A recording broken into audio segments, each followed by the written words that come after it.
హైదరాబాద్‌లో ఎక్కడ చూసినా గానీ హైడ్రా పేరే వినిపిస్తుంది. అక్రమంగా ఏవైతే కట్టడాలు ఉన్నాయో హైడ్రా అయితే అన్నిటినైతే కూల్చివేయడం అయితే జరుగుతుంది. అయితే ఈ హైడ్రాకి సంబంధించి డ్రైవర్ పోస్టులయితే 200 పోస్టులయితే విడుదల చేయడం అయితే జరిగింది. మరి హైడ్రాకి ఇప్పుడు అప్లై చేసుకోవడానికైతే చాలా మందయితే కొన్ని వేల మంది ఇక్కడికైతే రావడం జరిగింది. కానిస్టేబుల్‌లో ఎగ్జామ్స్ రాసి 1, 2, 3 మార్కులతో పోయిన వాళ్ళు ఎవరైతే ఉంటారో వాళ్ళందరూ చాలా మందయితే ఇక్కడికి అయితే రావడం జరిగింది. మరి ప్రాసెస్ ఎలా జరుగుతుంది? ఎక్కడెక్కడి నుండి వచ్చారు? మరి ఈ హైడ్రాలో ఏ జాబ్ కోసం మెయిన్‌లీ ఏ పోస్ట్ కోసం ఎక్కువ ట్రై చేస్తున్నారు? ఏంటి అనేది అయితే వివరాలు తెలుసుకుందాము. నమస్తే అన్న. నమస్తే అన్న. మేము ఎక్కడి నుండి వచ్చారు? కామెడీ నుంచి వచ్చాము. మార్నింగ్ 5 o'clock వచ్చాము. అప్పటి నుంచి మంది ఇలానే ఉన్నాము. అప్పుడు ఆల్రెడీ కానిస్టేబుల్ అప్పుడు డ్రైవింగ్ లైసెన్స్ అవన్నీ తీసుకున్నారు సార్ ఇంతకుముందే. అప్పుడే అందులోకి 200 పోస్టులు తీసి ఇవ్వచ్చు కదా. ఇలానే పోయినసారి కానిస్టేబుల్ బ్యాక్లాగ్ లిస్ట్ మిగిలినాయి. అవి ఉట్టినే బాయ్ బ్యాక్లాగ్ లిస్ట్ అంటే మళ్ళీ ఫిల్అప్ చేస్తలేరు. గ్రూప్ 1, గ్రూప్ 2, గ్రూప్ 3, గ్రూప్ 4 కూడా బ్యాక్లాగ్ లిస్ట్ చాలా మిగిలినాయి. అవి కూడా ఫిల్అప్ చేయొచ్చు కదా. ఇదే విధంగా ఇప్పుడు హైడ్రా 200 డ్రైవింగ్ జాబ్స్ తీసుకుంటున్నారు. అవే 200 జాబ్స్ ఆల్రెడీ ఫిల్అప్ వాళ్ళ దగ్గర ఉంది కదా. డాటా అనేది ఉంది. ఆ డాటాలకి తీసుకుంటే అయిపోతుంది కదా. ఇప్పుడు అప్లికేషన్ పెట్టి ఇలా నిలబెట్టడం వీళ్ళందరినీ ఇవన్నీ ఏమైనా బాగుందా చెప్పండి. సో మీరు కూడా గతంలో ఎగ్జామ్ రాసారా? అంటే కానిస్టేబుల్ రాశాను, గ్రూప్ 4 రాశాను. గ్రూప్ 4లో 0.003తో జాబ్ పోయింది. బ్యాక్లాగ్లో వస్ట్ అనేది చాలా మిగిలినాయి. అవి కూడా ఫిల్అప్ చేయొచ్చు కదా, చేయలేడు ఇప్పటికి కూడా. మళ్ళీ గ్రూప్ 1 కేసు నడుస్తుంది. గ్రూప్ 2, గ్రూప్ 3 కూడా అవుతున్నాయి. ఆ బ్యాక్లాగ్ పోస్ట్ మళ్ళీ చేసినా అంటే అవి కూడా చెప్పలేము. పోయిన వాళ్ళు ఇచ్చిన బీఆర్ఎస్ ప్రభుత్వంలో ఇచ్చిన పోస్ట్ అనే ఫిల్అప్ చేస్తారు తప్ప కొత్తగా అంటే ఒక 11,000 కన్నా ఎక్కువ వేయలేడు. నిన్న కూడా ఆల్రెడీ 50,000 పోస్టులు వేసిన అంటున్నాడు. అవి ఏ విధంగా ఇచ్చాడు ఎప్పటికి ఎవరికి కూడా తెలీదు. ఇప్పుడు డ్రైవర్ పోస్ట్తో పాటు ఇంకా హైడ్రాలో ఇంకొన్ని పోస్టులు కూడా ఉన్నాయి అంటున్నారు కదా. మరి మీరు ఏ పోస్ట్కి ఎక్కువ ట్రై చేస్తున్నారు? నేను డ్రైవర్ పోస్ట్కి వచ్చా. మిగతా పోస్ట్ ఉంటే మనకు నోటిఫికేషన్ అయితే ఇవ్వలేడు కదా. ఇవి ఇచ్చిన 200 పోస్ట్ కోసం అయితే అప్లికేషన్ చేస్తానికి వచ్చాము. ఆ 200 పోస్టులు ఇస్తాడో ఇయ్యడో మనకు కూడా తెలియదు. అవి ఎప్పుడు వస్తాయో మళ్ళీ ఏ సంవత్సరంకి వస్తాయో కూడా తెలియదు కదా. ఇవి వచ్చిన పోస్టుల కాడికి అప్లై చేసానికి వచ్చాము. ఇలా చేయకుండా వాళ్ళ దగ్గర డేటా ఉంది కదా. అవే 200 పోస్టులు వాళ్ళ బ్యాక్లాగ్ ఉంటారు కదా, వాళ్ళకి ఇచ్చేసి అయిపోతుంది. మళ్ళీ అప్లికేషన్ పెట్టి ఇవన్నీ చేయడం అవసరమా? అలానే ఇప్పుడు గ్రూప్ 1, గ్రూప్ 2, గ్రూప్ 3 ఉంటాయి. అవి కూడా బ్యాక్లాగ్ పోస్ట్ నింపితే బాగుంటుంది. నిరుద్యోగాన్ని ఇప్పుడు పరిస్థితి బాగుంది కాబట్టి చదువుతుండు. కొంత తర్వాత మళ్ళీ చదవలేడు కదా ఒక నిరుద్యోగి. ఆ నిరుద్యోగి అలానే మిగిలిపోతుండు. కొత్త వాళ్ళు వస్తున్నారు. పాత నిరుద్యోగి అనే అలానే మిగిలిపోతుండు కదా. అంటే ఇప్పుడు రాబోయే రోజుల్లో ఇంకా వేరే నోటిఫికేషన్లు కూడా రాబోతున్నాయి కదా. మరి దీనికే ఎందుకు ట్రై చేస్తున్నారు అనుకోవచ్చు? ఇప్పుడు ఉన్న జాబ్స్ కోసం అయితే వదిలేసుకోం కదా. ఇప్పుడు అదే బ్యాక్లాగ్ లిస్ట్ ముందే ఇప్పుడు ఈ 200 ఉన్నాయి కదా, వాళ్ళ దగ్గర డాటా ఉంది. దాని ప్రకారం ఇంకా ఎవరు ఉన్నారు వాళ్ళని పిలిస్తే అయిపోతుంది. అందరిని పిలిచి ఇవంతా అవసరమా అని నా ఫీలింగు. అలానే బ్యాక్లాగ్ పోస్ట్ నింపితే బాగుంటుంది. ఎందుకు మళ్ళీ ఒక నిరుద్యోగి ఒకసారి నష్టపోతే మళ్ళీ కోలుకోలేడు ఆ నిరుద్యోగి. మళ్ళీ చదవలేని పరిస్థితి, ఫ్యామిలీ ఉంటుంది, కొన్ని కారణాలు ఉంటాయి కాబట్టి వెళ్ళాలి. ఇప్పుడు వెళ్తాం. ఇప్పుడు ఇక్కడ ఉన్నాను, వెళ్తా. శంషాబాద్. ఇంతకుముందు నార్మల్ అంటే ఎగ్జామ్స్ రాసారా ఇట్లా? ఇప్పుడు 2018లో రాసిన, అప్పుడు మెరిట్లో పోయింది మా సైబరాబాద్కి. 122లో రాసిన. ఒక్కసారి ట్రై చేద్దామని. హైడ్రాలో దాదాపు 200 జాబ్స్ అయితే పడ్డాయి కదా. సో ఇందులో డ్రైవర్ జాబ్స్ అంటున్నారు, ఇంకా కొన్ని మిగతా వేరే జాబ్స్ కూడా ఉన్నాయి అంటున్నారు. సో మీరు ఏ జాబ్ కోసం ట్రై చేస్తున్నారు? అలానే ఏం లేదు, ప్రస్తుతం ఖాళీ ఉన్నాయి కాబట్టి ఏదొస్తే అది అవకాశం కోసం వెయిట్ చేస్తున్నాం. ఇందులో చాలా మంది కానిస్టేబుల్ 1 మార్క్ 2 మార్క్ పోయిన వాళ్ళు ఉన్నారు. అంటే మీరు కూడా ఎగ్జామ్ రాసి అలా 1 మార్క్ 2 మార్క్లో పోయిన వాళ్ళు? నా 2018లో పోయింది, 4 మార్క్స్లో పోయింది. మళ్ళీ ఏమైనా ట్రై చేశారు? 22లో రాశాను, ఫైనల్లో పోయింది. మళ్ళీ ఇప్పుడు వేస్తాను చెప్పి నోటిఫికేషన్ వేయలేదు కదా. ఆల్రెడీ ప్రిపేర్ అవుతున్నాం కానీ కొత్త నోటిఫికేషన్ వెయిట్ చేస్తున్నాం. ఇంకా అంటే ఇప్పుడు గత ప్రభుత్వంలో కూడా కొన్ని ఇలాంటివి జరిగాయి. బట్ ఇప్పుడున్న ప్రభుత్వంలో కొన్ని నోటిఫికేషన్లు వేస్తున్నారు కదా. మరి దానికి ట్రై చేసుకోవచ్చు కదా, ఓన్లీ డ్రైవర్ జాబ్ కోసమే ఎందుకని? డ్రైవర్ అని ఏం లేదన్న, ఇప్పుడు మాకు జాబ్ కావాలి, వచ్చిన అవకాశం వదులుకోదాన్ని. ఇంతకుముందు వేరే బాగానే ట్రై చేసాక రాలేదు కదా, చూద్దాం. ప్రాసెస్ ఏంటి అంటే దీనికి ఎలా ప్రాసెస్? నాకు ఇప్పుడే వస్తున్నాను, మార్నింగ్ రావాలి, వేరే వర్క్ని రాలేను. ఇప్పుడు నేను కూడా లైన్ కట్టాలి. మరి దాదాపు కొన్ని వేల మంది ఇక్కడికి చేరుకుంటున్నారు కదా, నిన్న ఈరోజు రేపు కొన్ని వేల మంది వస్తున్నారు కాబట్టి మరి వచ్చే అవకాశం ఉందనుకుంటున్నారు? మనం ట్రై చేయాలి, ట్రై చేస్తుండాలి. వస్తుంది అసలు అవుతుంది.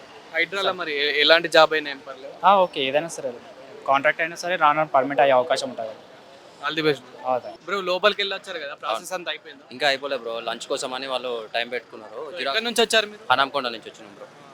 ఇప్పుడు హైడ్రా ఈ జాబ్స్ కోసం మీరు ట్రై చేస్తున్నారు కదా, అంటే మరి వేరే జాబ్స్ కూడా పడుతున్నాయి కదా, దానికి కూడా చేస్తున్నాము. అంటే కోచింగ్ తీసుకుంటున్నాము. మళ్ళీ దీనికోసం తీసుకుందామని కాజీపేట నుంచి వచ్చినాం బ్రో అట్లా. సో మరి ఇంతమంది కొన్ని వేల మంది వచ్చారు కదా, మరి మీకు వస్తుందని అనుకుంటున్నారు?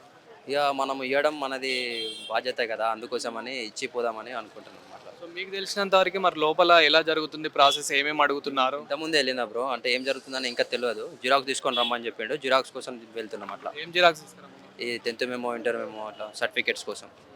సో ఇందులో చాలా మంది అంటే కానిస్టేబుల్లో 1 మార్క్ 2 మార్క్తో పోయిన వాళ్ళే చాలా మంది ఉన్నారు కదా. సో మీరు కూడా గతంలో ఎగ్జామ్ గతంలో నేను ఎస్ఐ కానిస్టేబుల్ రాయడం జరిగింది. కానిస్టేబుల్ ఒక 6 మార్క్స్ తక్కువ రావడం జరిగింది.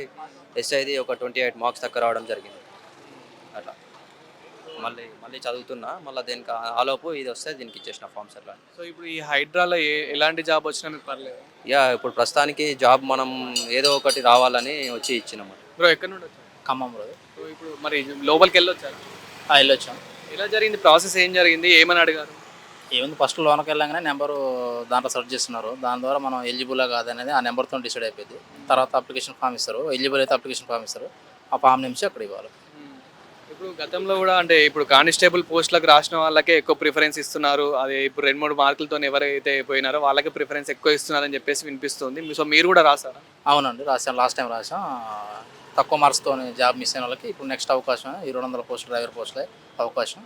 డ్రైవింగ్ లైసెన్స్ వాళ్ళకి ఇంకా ఇంపార్టెన్స్ అని చెప్పారు, అందువల్ల వచ్చేసాం ఇక్కడికి. సో మీరు ఇప్పుడు అప్లికేషన్ పెట్టుకోవడం జరిగింది కదా, మరి రిజల్ట్ అనేది ఎప్పుడు వస్తుంది అనుకోవచ్చు, ఎన్ని రోజులలో చెప్తారని అన్నారు? మనమైతే ఫామ్స్ నింపించామండి, కానీ మనకు తెలియదు. వాళ్ళు మనకైనా కాంటాక్ట్ నెంబర్కి ఏమైనా సెండ్ చేస్తే దాన్ని బట్టి మనకు రావాల్సి వస్తుంది. దాదాపు ఒక నెల రోజులలో మొత్తం రిజల్ట్ అంతా తెలిసిపోతుంది అనుకో. తెలిసిపోతుంది మ్యాక్సిమం. సో అంటే ఇంకా డ్రైవర్ పోస్టులతో పాటు మిగతా చాలా పోస్టులు కూడా ఉన్నాయని అన్నారు. చాలా హైడ్రాలో చాలా పోస్టులు ఉన్నాయన్నారు. సో మీరు ఇంకా దేనికోసం ట్రై చేస్తారు?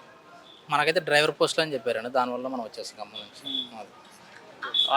ఓకే, థ్యాంక్ యూ అండి. బ్రో ఇప్పుడు ఈ డ్రైవర్ పోస్ట్కి అప్లై చేసుకున్నారు కదా, మరి ఎలా ఈ ప్రాసెస్? కాదండి, నేను డ్రైవర్ పోస్ట్కి ఐఎమ్ ఎలిజిబుల్, నేను అప్లై చేయగలుగుతాను.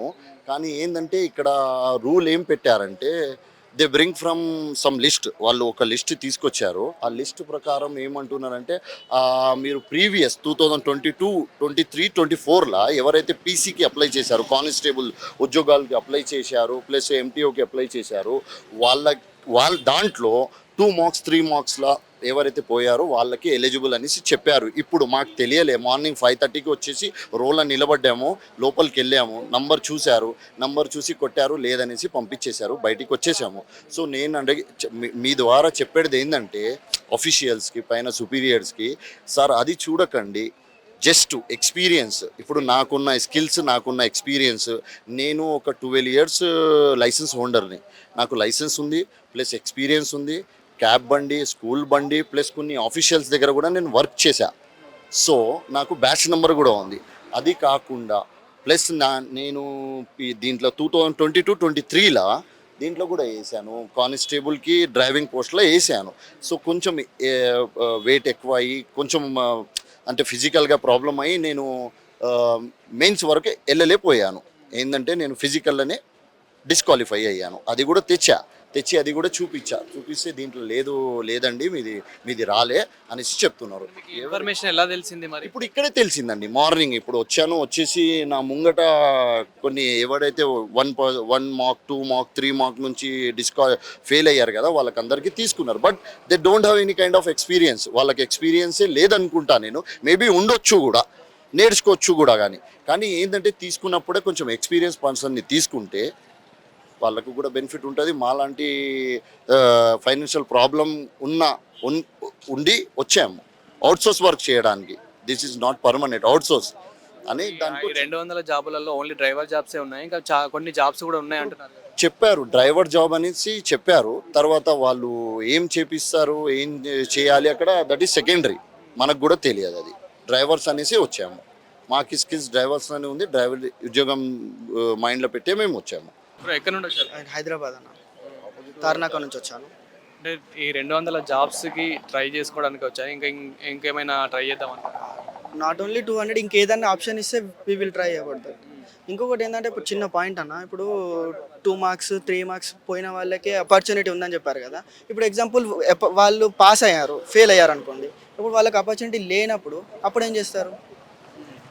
కరెక్టే. ఇప్పుడు వాళ్ళ దగ్గర డ్రైవింగ్ లైసెన్స్ లేదు, అప్పుడన్నా ఎలిజిబుల్ కాదు. ఇప్పుడు మాకైతే హెవీ లైసెన్స్ ఉంది, హెవీ లైసెన్స్ బ్యాచ్ నెంబర్ కూడా ఉంది, మాకన్నా ఒకసారి ఛాన్స్ ఇస్తే ఇట్ విల్ బి గుడ్ నా అని చెప్తున్నా అంటే అంతే. ఇప్పుడు ఆ గతంలో కానిస్టేబుల్కి రాసి 2 మార్కులు 3 మార్కులతో పోయిన వాళ్ళకి ఎక్కువ ప్రిఫరెన్స్ ఇస్తున్నారు అన్నారు కదా, మరి మీది ఈ గతంలో ఏమైనా రాసారు? ఆ, గతంలో మన 2022లో రాశాను, గ్రౌండ్లో వెళ్ళిపోయింది అన్న నాది అట్లా అని. సో ఇప్పుడు లోపలికి వెళ్ళడం జరిగింది. ఇప్పటివరకు అయితే వెళ్ళలేదు, ఇప్పుడు ఒకసారి వాళ్ళు అది అవుతుందంట కదా, అయిపోయినాక వెళ్తాను. సో మీరు తెలుసుకున్న ప్రాసెస్ ప్రకారం మరి లోపల ప్రాసెస్ ఎలా జరుగుతుంది, ఏమేమి అడుగుతున్నారు, డాక్యుమెంట్స్ కానీ? డాక్యుమెంట్స్ అన్న ఇది 10th ఇంటర్ డిగ్రీ, మన డ్రైవింగ్ లైసెన్స్, మన ఏమైనా ఈవెంట్స్ ఉంటే ఈవెంట్స్ ఏదైనా ఉంటే అది. డ్రైవింగ్ లైసెన్స్ చాలా మందికి ఉంటుంది కానీ ఎక్స్పీరియన్స్ అనేది ఎక్కువ మందికి ఉండదు. సో మరి మీకు ఎక్స్పీరియన్స్ ఉందా డ్రైవింగ్? ఎక్స్పీరియన్స్ ఉందన్న, ఒక 7-8 years ఎక్స్పీరియన్స్ ఉందన్న. పర్ఫెక్ట్ అన్న. ఎల్ఎంవి కూడా పర్ఫెక్ట్ అన్న, హెచ్ఎంవి కూడా పర్ఫెక్ట్ అన్న. సో ఇంకా అంటే ఈ హైడ్రాలోనే అప్లికేషన్ పెట్టుకోవడానికి మెయిన్ రీజన్ ఏంటి మీరు? డ్రైవింగ్ ఉంది కదా అని, అంతే, ఇంకేం లేదు. సో ఇంకా వేరే అప్లికేషన్స్ ఓపెన్ అయినా కానీ 100% ట్రై చేస్తున్నాను అన్న, అట్లేం లేదు. ఎస్ఎస్సి కూడా మొన్న ట్రై చేశాను, ఏది పడితే అది గవర్నమెంట్ వీఆర్ ట్రైయింగ్.